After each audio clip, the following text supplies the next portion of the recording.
Bismillahirrahmanirrahim. Assalamualaikum warahmatullahi wabarakatuh. Kami dari kelompok satu akan mempresentasikan mengenai praktikum yang berjudul tentang penentuan amonium klorida dalam obat batuk hitam secara volumetri. Sebelumnya di kelompok satu ini terdapat anggota yaitu Dea Rahmi Asparani, ada Kurnia Wahyu Lestari, terus ada Renaldi Aji Prayoga, ada Okta Triana, selanjutnya ada Siti Jahara, dan terakhir ada Hidayat Rizky.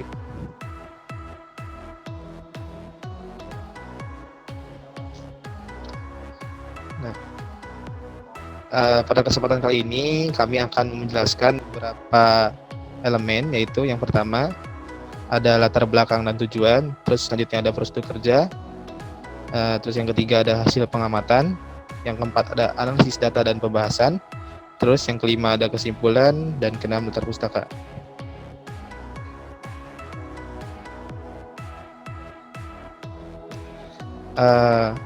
Pengujian ini mempunyai latar belakang, yaitu seperti yang kita ketahui bahwasannya obat batuk hitam itu menjadi salah satu obat yang banyak digunakan masyarakat untuk mengobati batuk.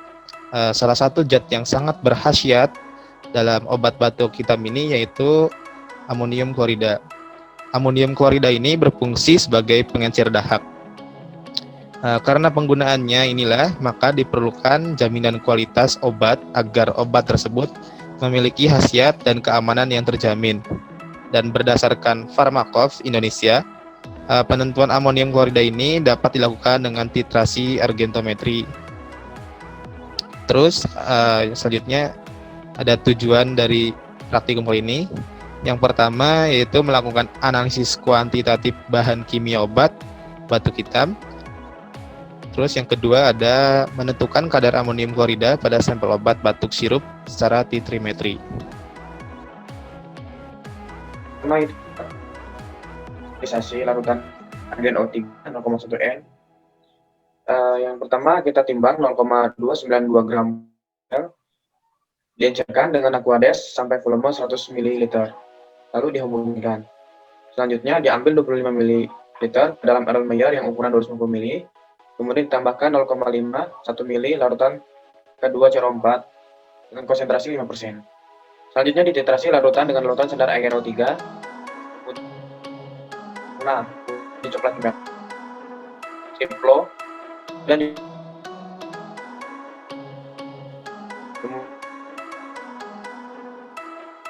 namanya kan besar dan tidak. Tiga ada uji mas. Yang pertama peknometer kosong ditimbang diisi peknometer dengan Aquades, lalu dikeringkan dan ditimbang sebagai W plus A. Selanjutnya dibersihkan peknometer, diisi dengan sampel dan ditimbang sebagai sampelnya. Keempat, kadar NaCl dalam sampel obat. Pertama, 10 gram sampel, kemudian diencerkan dengan air volume 100 ml dan disentrifugasi hingga homogen. Selanjutnya diambil 5 ml, ditambahkan 10 ml Aquades dan dimasukkan ke dalam Erlenmeyer, lalu digojok dan dihomogenkan. Selanjutnya ditambahkan 2 hingga 5 tetes indikator titrasi menggunakan O3 0,1 M 4Cl. Selanjutnya ada data pengamatan. Selanjutnya yaitu data pengamatan. Ada yang pertama standarisasi larutan AgNO3 dengan konsentrasi 0,1 M. Standarisasi dilakukan dengan triplo, volume larutan NaCl-nya 25 ml, perubahan warnanya kuning menjadi merah bata, lalu volume Ag-nya yang pertama dibutuhkan 12,6 ml, yang kedua 12,7 ml.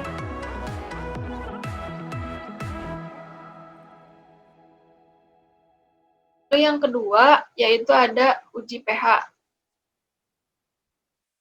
Uji pH dilakukan sama triplo dengan nilai masih. Selanjutnya, yang tabel yang ketiga yaitu ada uji massa jenis. Uji massa jenis masih sama dilakukan triplo. Yang pertama, massa piknometer didapat 60, kedua 9,5604 gram, yang ketiga 9,5604 gram dengan rata-rata 9,5604. Lalu yang kedua itu ketika piknometer ditambah aquades dihasilkan yang pertama 14,9944, yang kedua 14,9945, yang ketiga 14,9944 dengan rata-rata 14,9945. Lalu yang ketiga yaitu massa piknometer ditambah yang 15,0946, yang kedua 15,0947, dan yang ketiga sama 15,0947, sehingga rata-ratanya itu 15,0947. Massa jenis air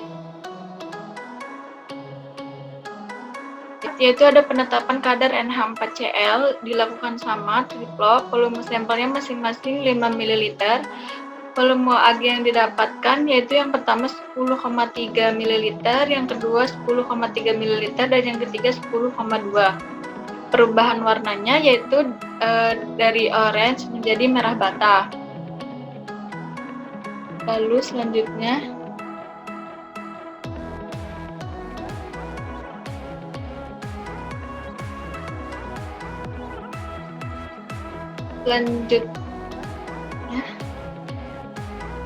untuk analisis yaitu data ada standarisasi larutan.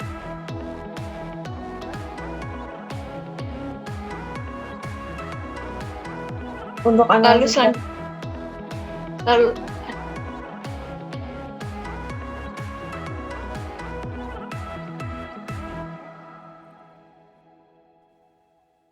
Untuk analisis data dan pembahasan, untuk yang pertama ada standarisasi larutan AgNO3. Larutan AgNO3 merupakan larutan baku sekunder, sehingga perlu dilakukan standarisasi atau pembakuan. Secara langsung, tidak dapat diketahui kadar dan kestabilannya di dalam proses pelarutan dan penyimpanan. NaCl merupakan garam yang dapat bereaksi dengan AgNO3, membentuk endapan AgCl yang sukar larut murni. Hingga NaCl digunakan untuk menstandarisasi larutan AgNO3. AgNO3 akan bereaksi dengan M4Cl membentuk endapan AgCl yang berwarna putih.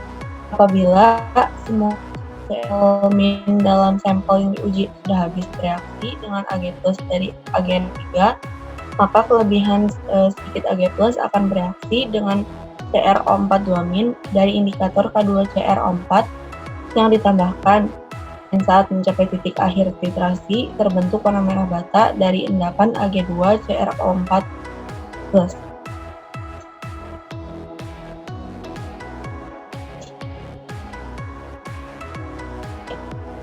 AgNO3 plus NaCl menjadi AgCl plus NO3. Untuk reaksi indikator 2 AgNO3 plus K2CrO4 menjadi Ag2CrO4 plus 2 KNO3.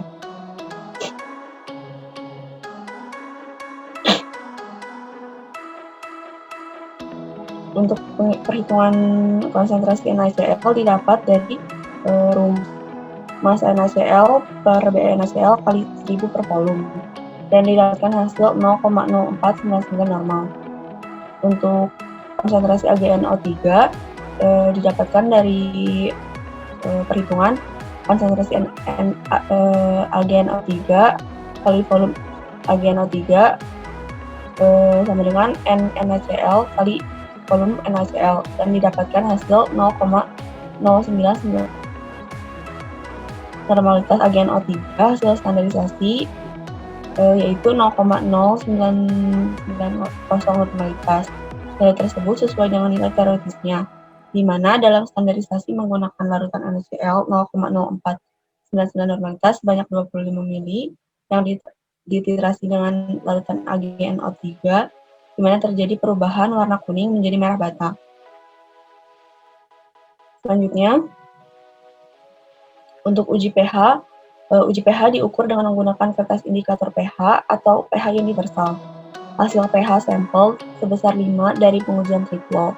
Hal ini sesuai dengan teoritis, di mana rentang pH amonium klorida antara 4,6 sampai 6, dan menurut literatur penelitian menyatakan pH larutan sampel obat batuk kita memiliki nilai pH sesuai dengan pH usus, yaitu 6 dan sesuai pada metode MOR. Selanjutnya, untuk pengukuran massa jenis, dilihat dari hitungan WS K per WA min WK kali rho air dan didapatkan hasil sebesar 1,01 per mililiter. Massa jenis merupakan dengan metode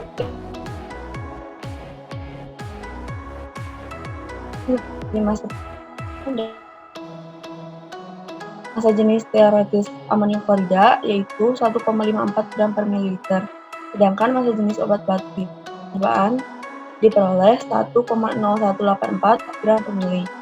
Perbedaan nilai massa jenis ini bisa disebabkan dari faktor perbedaan suhu saat pengukuran atau penimbangan yang kurang tepat.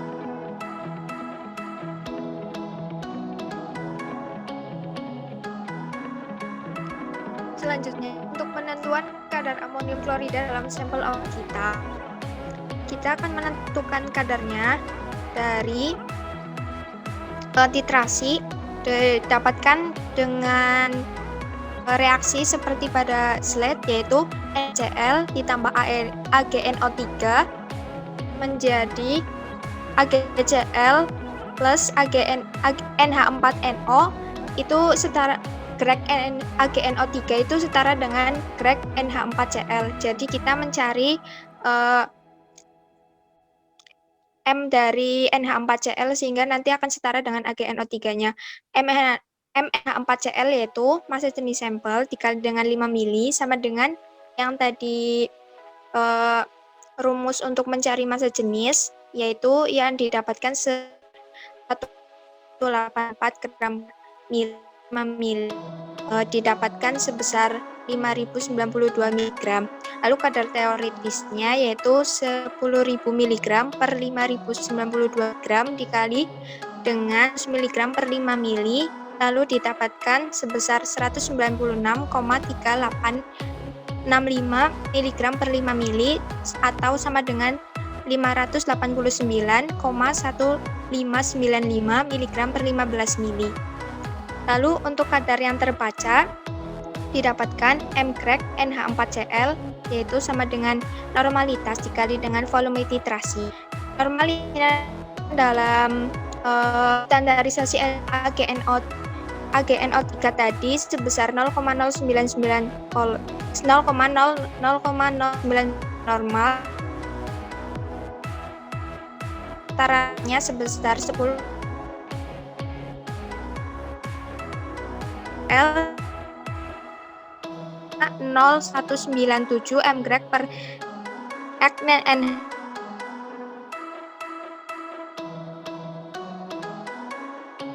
limol dikali 3,45 limol lalu ditambah 30 mg dalam 5 mili. Lalu untuk dalam 15 milinya kita dikalikan 3 sehingga didapatkan 163,5090 mg. Selanjutnya, ini untuk tabel hasil penentuan kadar NH4Cl menggunakan titrasi dapat dilihat pada slide. Untuk volume titrasinya didapatkan sebesar 10,3 mili untuk rata-ratanya. Untuk kadar NH4Cl-nya 54,5030 mg per 5 mili untuk sampel 1, sampel 2 54,5030 mg per 5 mili, untuk sampel 3 53,9738 mg per 5 mili, untuk 15 gramnya didapatkan dengan kadar rata-rata sebesar 162,9798 mg per 15 mili. Kadar kemasan NH4Cl-nya didapatkan sebesar 300 mg per 15 mili. Analisis kadar amonium klorida dalam sampel batuk hitam dilakukan secara titrimetri menggunakan titrasi argentometri, menggunakan metode Mohr dalam suasana netral dengan larutan baku perak nitrat disertai penambahan kalium kromat sebagai indikator. Didapatkan sebesar 196,3865 mili.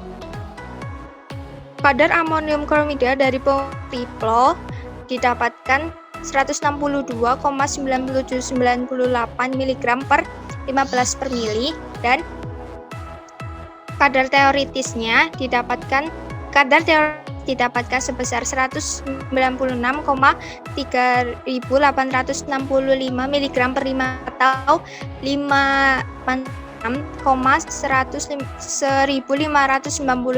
mg per 15 mili. Nilai ini tidak sesuai dengan yang tercantum pada kemasan obat batuk hitam, yaitu 300 mg per 15 mili. Hal ini disebabkan karena nilai yang didapatkan dalam praktikum itu lebih kecil dari nilai teoritisnya karena berkurangnya kadar amonium klorida dalam sampel dapat disebabkan karena adanya penyimpangan pada saat penimbangan, pada saat proses sentrifugasi, pembacaan dalam titrasi, terkontaminasinya alat dan bahan yang digunakan, ataupun faktor penyimpangan.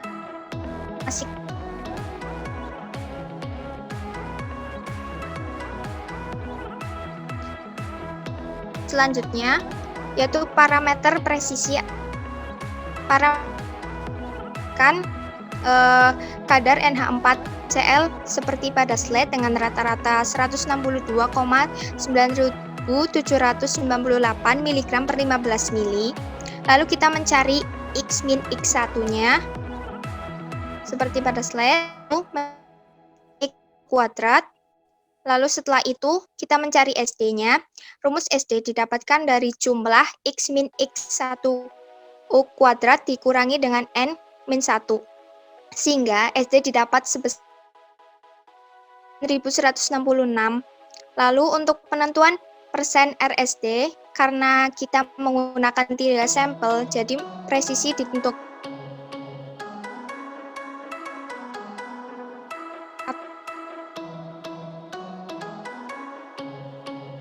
0,5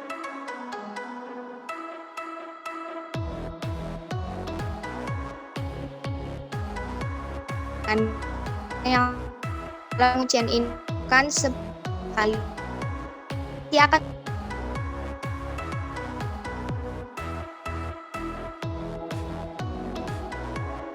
nilai ujian memiliki presisi yang baik.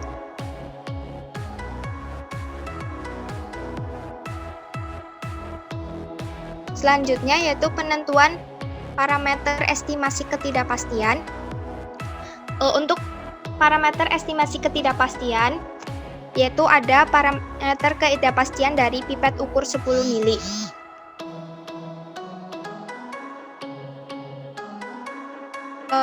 Untuk faktor ketidakpastian dari pipet ukur 10 mili memiliki nilai ketidakpastian dari kalibrasi sebesar 0,020 mili dan untuk faktor muai dengan nilai 0,0085 mili sehingga estimasi ketidakpastian gabungan didapatkan 0,0217 mili.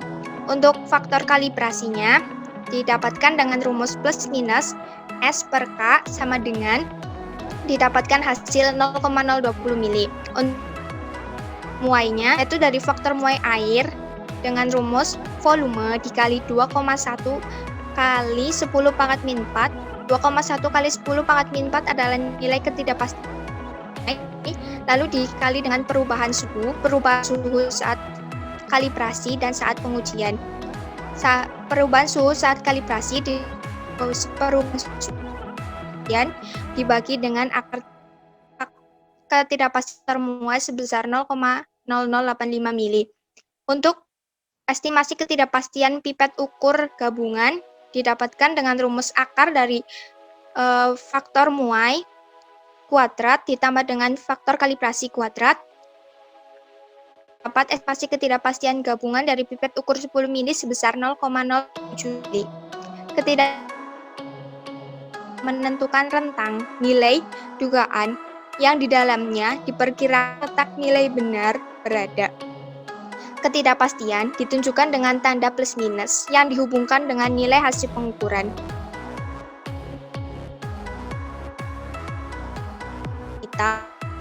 Nomor dari ketidakpastian pipet ukur 10 mili yaitu dengan nilai ketidakpastian plus minus 0,05 mili, faktor ketidakpastian yaitu faktor kalibrasi dan faktor muai, di mana kedua nilai ketidakpastian gabungan dari kedua faktor tersebut sebesar 0,0217 mili. Estimasi ketidakpastian pengukuran untuk kontribusi disumbang oleh pipet ukur untuk meminimalisasi alat yang digunakan terkalibrasi.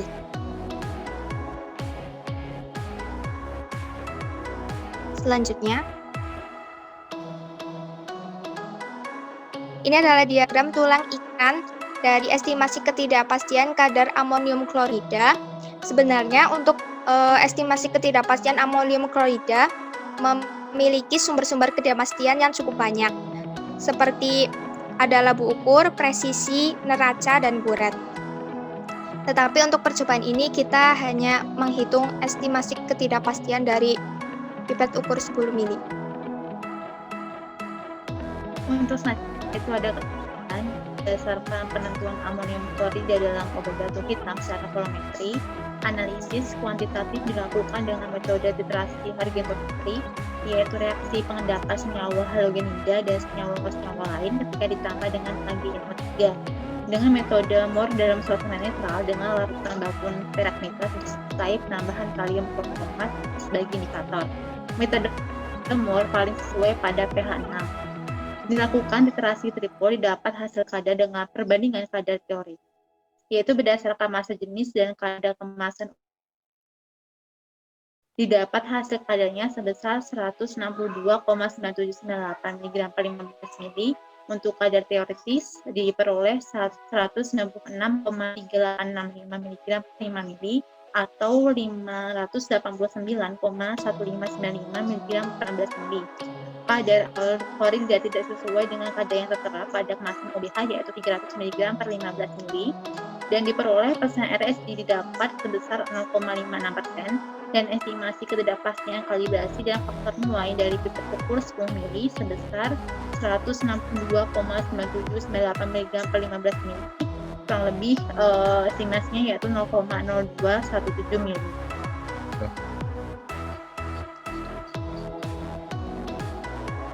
Berikut untuk daftar pustakanya.